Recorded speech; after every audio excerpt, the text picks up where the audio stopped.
This is LOA Recon with Good Vibe Coach Jeanette Ma, where we explore the ins and outs of conscious creation to manifest our favorite dreams come true. Let's have some fun together.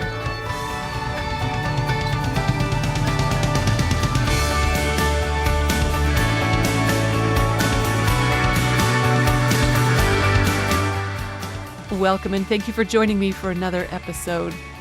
I am wondering if you're like me in that you know how to appreciate when a movie has a proper bad guy.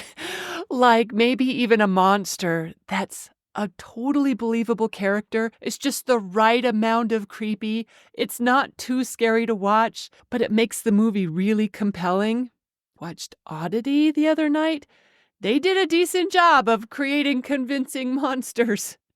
And I'm not one for slasher horrors, but I sure can appreciate it when someone conjures a proper bad guy. My favorite thing is when, in the sequel or the spin-off, when they turn the monster into our hero, like, in one of the Terminator movies?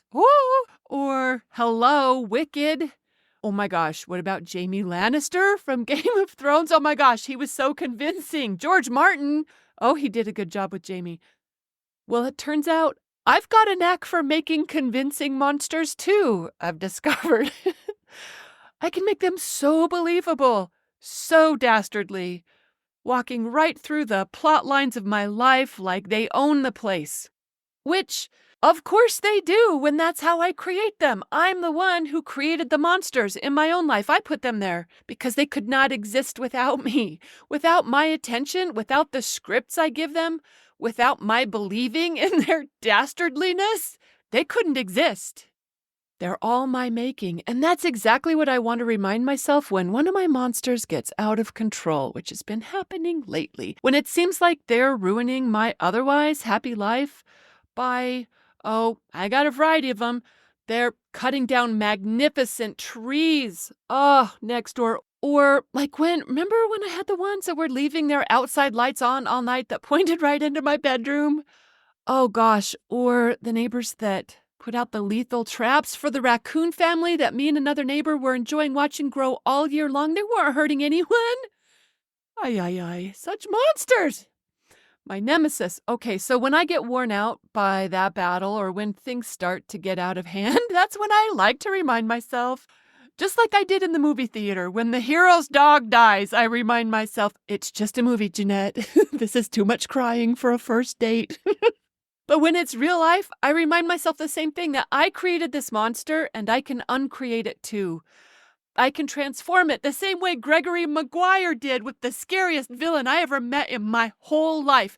That Wicked Witch traumatized me. How is that a movie for kids? She and her monkeys. Oh my gosh, I had nightmares for years.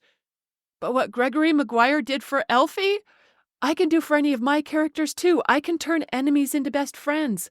All it takes is one single plot twist or one powerful perspective shift or one backstory reveal.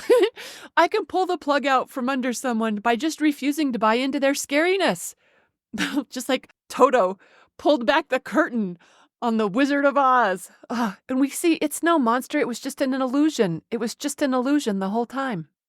Or I can rewrite their script or give them a new name or render them powerless in battle. It's all mine to create, whatever I'm willing to do with the story I'm telling about my life, 'cause it's all coming from me.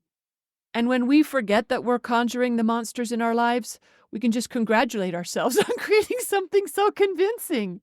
And then do it differently when we've had enough time to come to our LOA senses. All we need to do is just change our amazing minds, because everything comes from what we imagine, whatever we repeatedly rehearse and practice, and whatever we believe. And we've got flexibility with that, right? You got any monsters that are due for a script change? You could show George Martin and Gregory Maguire what you're made of. And if you're ready to conjure something besides monsters in your life, I am starting Perfect Client Creator 2.0 on September 30th. You are invited to join us if you are a business owner or solopreneur, freelancer who would like more ideal clients in your world. That's the party I'm starting next. You can find out more details at goodvibeblog.com or just drop me a note at jma@goodvibecoach.com. Thanks for listening, everyone, and happy manifesting.